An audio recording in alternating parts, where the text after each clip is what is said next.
নিরে লাভ আছে কি করতেছিলে গাছ তুলি কি গরুর জন্য কলা গাছ তো এই খাইয়া লাইছে ছাগলে খাইয়া লাইছে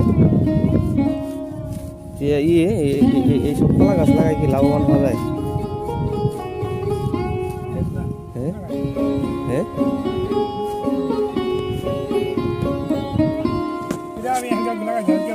হ্যাঁ গাছ কয়টা মানে এলে গাছ প্রতি গাছ কত ওড়ায় 400-500 মানুষ মনে হয় চালাক হয়ে গেছে ধানে খেতার আবাদ করবো না সবাই দিয়ে কলা লাগাইতেছে হ্যাঁ